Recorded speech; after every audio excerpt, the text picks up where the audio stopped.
माँ भारती को वंदन, माँ सरस्वती को वंदन, भगवान गणेश जी को मेरा प्रणाम नमन। आप सभी को सादर चरण स्पर्श। मैं गांव का निवासी हूं। बचपन की अपने गांव की एक घटना जो सत्य पे आधारित है, जो मुझे बहुत आहत करता है आज भी, वो मैं आपके सम्मुख शेयर करना चाहता हूं। मेरे गांव में एक दादी पापा हुआ करते थे जो आज दुनिया में नहीं हैं। बाबा बहुत बीमार थे। दादी, जिनको अय्या भी कहते हैं, वो संगम तट पे या संगम नगरी प्रयागराज जिसको आज कहते हैं, वहाँ एक माह का कल्पवास होता था जो पूस के 11वें दिन शुरू होता था, माघ के 12वें दिन ख़त्म होता था। एक माह का कल्पवास होता था। उसका मतलब ये होता था लोग घर से दूर एक माह वहाँ रहते थे, बंधन करते थे, भगवान के सन्निकट होते थे, ऐसा कहा जाता है। पूजा पाठ करते थे, पुण्य की प्राप्ति करते थे। इसी क्रम में मेरी जो अय्या जिनको कहते हैं, वो कल्पवास के लिए जा रही थी। उन्होंने अपने पति के सम्मुख कहा भी, मैं उस समय खड़ा था, मैं जा रही हूँ, और उन्होंने कुछ सुना समझा नहीं मालूम, लेकिन मैं वहाँ खड़ा था। वो चली जाती हैं। उसी दिन रात में सर्दी होने लगती है आमतौर पे। रात में वो बाबा पानी मांगते हैं अपने भाई से। तो भाई थोड़ा नानुकुर या कुछ भी मुझे नहीं पता, लेकिन वो नहीं देते हैं, बार बार आवाज़ करते हैं। मैं था तो मैं गगरा से पानी भर रहा था, तो मैं अपनी बहन का सहारा लेता हूँ। मेरी बहन थोड़ा स्वस्थ थी। सहारा लेता हूँ, वो बाबा को कमर से उठाती ऊपर, फिर पानी पिलाया जाता उन्हें। फिर वो वहाँ से हम लोग चले आते हैं। फिर मैं चला जाता हूँ खेत सींचने। खेत सींच के जब रात में आता हूँ तो सुबह नींद से जब जगता हूँ तो रोने बिलखने की आवाज़ गांव में होती है। तो पता चला बाबा मर गए, बाबा की मृत्यु हो गई। मुझे एक दिन पहले की पूरी घटना याद आती है। मैं अपनी बहन से कहता हूँ, अरे अभी हम कल लोग रात में हैं। बोली हाँ, बाबा ख़त्म हो गए। वो भी रो रही थी। एक्चुअल में एक होता है सेंटिमेंट, जिनके बीच हम रहते हैं, जब उनको खोते हैं तो दुख होता है। बचपन की बात थी, उस बात का मैं जिक्र करना चाहूँगा। मुझे रविन्द्रनाथ टैगोर जी की एक लाइन याद आती है, leave this chanting and singing, भजना जपना छोड़ो, God is not there, God is there where the tiller is tilling. इस तरह से कहते थे। उनका कहना था, भगवान उस किसान के पसीने में है जो किसान पसीना बहाता, हल जोतता है। इस तरह से टैगोर साहब ने कहा था। मैं पत्नी के रिश्ते की बात करना चाह रहा हूँ।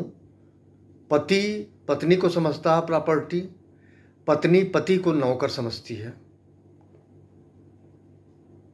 ऐसा क्यों समझती है मुझे नहीं पता, पर रिश्ते कितने निभाने चाहिए ये पहले भी समझ नहीं थी, शायद आज भी नहीं है।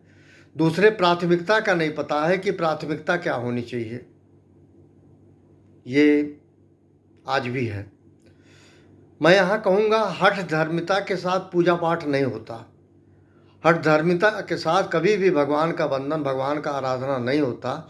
स्नेहिल भाव से पूजा पाठ होता है, जिसमें चेहरे पे तबस्सुम हो, मुस्कुराहट हो, शांति हो, सुख हो, संतुष्टि हो। जिन चीज़ों के लिए जाते हैं वो सब उसका उल्टा हम घर छोड़ के जाते हैं। तो ये विरोधाभास मैं पहले भी नहीं समझ पाता था, आज भी नहीं समझ पाता हूँ। पुनः मैं कहूँगा, हठ धर्मिता के साथ कभी भी पूजा पाठ नहीं होता। एक बात रही, मैं कोई कमेंट नहीं करता इस पे। दूसरी चीज़, मुझे एक म्यूजिक डायरेक्टर रवि की याद आती है, बार बार याद आती है। रवि जी एक बहुत अच्छे म्यूजिक डायरेक्टर थे। उन्होंने राजेंद्र कृष्ण द्वारा लिखे गए एक गीत का म्यूजिक दिया था फिल्म भरोसा के लिए, इस भरी दुनिया में कोई भी हमारा ना हुआ। मैं उस गाने को आपके सम्मुख प्रस्तुत करना चाहता हूँ, और मेरी इन बातों से अगर किसी को कष्ट होता हो, लेकिन मुझे कोई दुख नहीं है, क्योंकि मैं एक मैसेज देना चाह रहा हूँ युवा वर्ग के लिए। जो नर नारी है वो तय कर ले प्राथमिकता क्या है, नंबर एक। दूसरी चीज़, पत्नी कभी भी पति की प्रॉपर्टी नहीं है, और पत्नी का पति कभी नौकर नहीं है, ना उसकी प्रॉपर्टी है। ये विवेकशील प्राणी के लिए नहीं है। इसको विवेक शून्य कहा जाता है, विवेकहीन कहा जाता है। जो लोग ऐसा करते हैं, कभी भी कोई पत्नी किसी पति की प्रॉपर्टी नहीं होती, और पति कदापि पत्नी का नौकर नहीं होता। दूसरी बात, सबको अपने सेल्फ रिस्पेक्ट का, आत्मसम्मान का ख्याल रखना चाहिए। कल्पवास करना बहुत सुंदर है, अवश्य करें।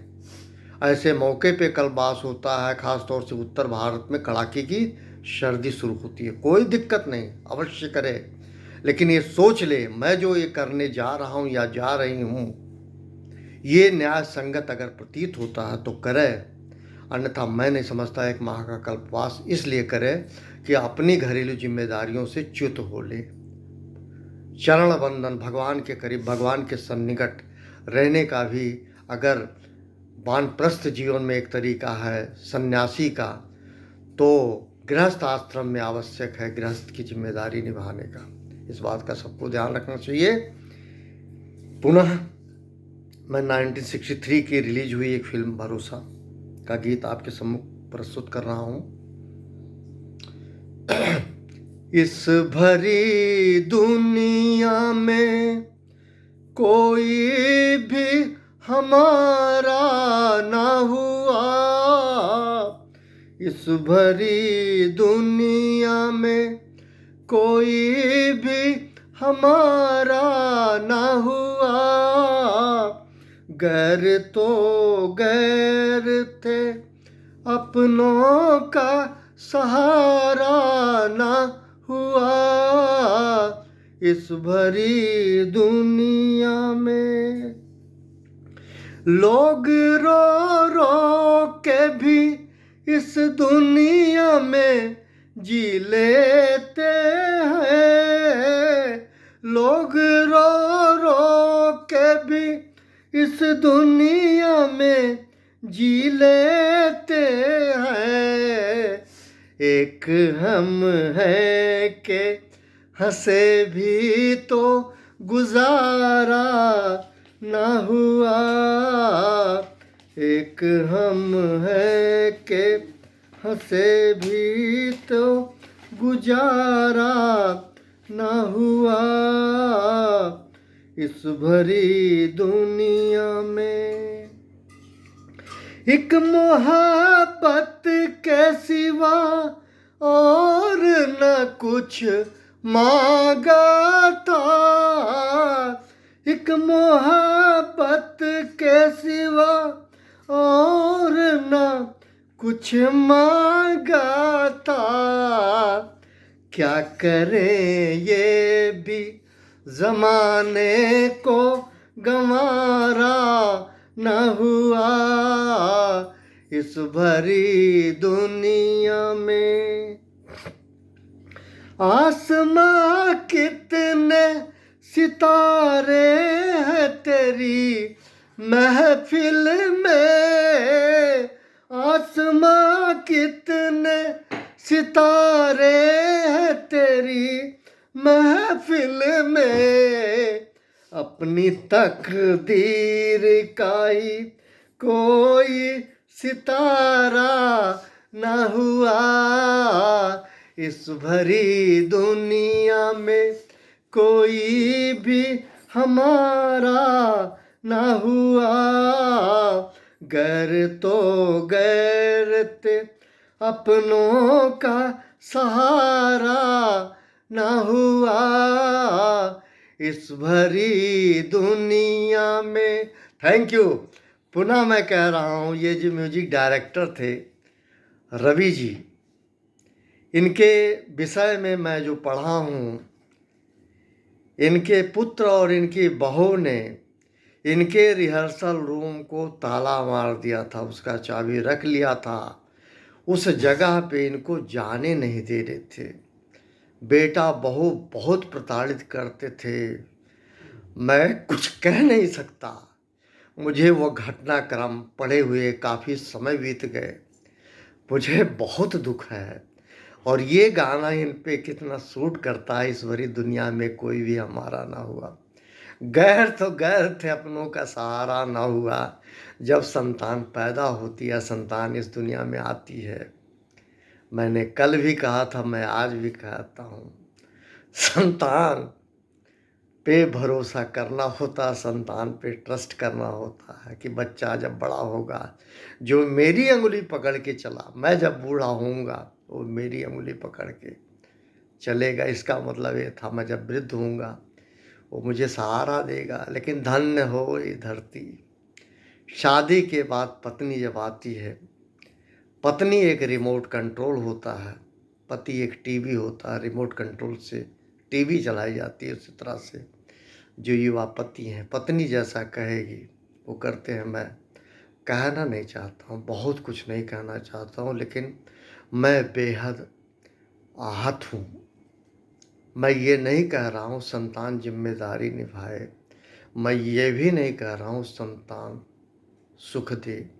मैं सिर्फ इतना कह रहा हूँ, संतान को प्रभु समझ दे, सुख दे, शांति दे, निरोग रखे, दिमाग को स्वस्थ रखे, ताकि उन्हें समझ आ सके कि कहाँ क्या कब कैसे करना है। थोड़े से शार्ट पीरियड के लिए पत्नी द्वारा कही गई बातों का पति को विश्लेषण अवश्य करना चाहिए, उसके सम्मुख नहीं, उससे अलग होकर, कि ये जो बात कही जा रही है माता पिता के संदर्भ में या भाई के संबंध में, क्या उचित होगा। एक बार सोच ले, उसके बाद करें। रेमंड का आपने सुना होगा। रेमंड के बेटे ने अपने पिता को निकाल दिया वो किराए के मकान में। ऐसे कई घटना है, मैं नाम नहीं लूँगा भाई, लोग दुखी हो जाएंगे, लेकिन ये सच है, ये झूठ नहीं है। लोगों को समझना पड़ेगा, नहीं कहीं आने वाला समय ऐसा ना हो लोग अविवाहित रहना बेहतर समझें गृह कलह के नाते। मैंने मुंशी प्रेमचंद जी का भी उल्लेख किया था। उनकी सौतेली माँ, उनकी बीवी, ये दोनों मिल के उनको टीवी दी और टीवी से जिनकी मृत्यु हो गई ट्यूबरक्लोसिस से। उस समय टीवी का इलाज भी नहीं था, लेकिन क्या गजब उन्होंने पात्र दिए हैं कहानियों में। एक कक्षा 6 पास हुए व्यक्ति मुंशी प्रेमचंद जी को पढ़ सकता है, समझ सकता है। इन्हीं बातों के साथ सबको थैंक यू वेरी मच।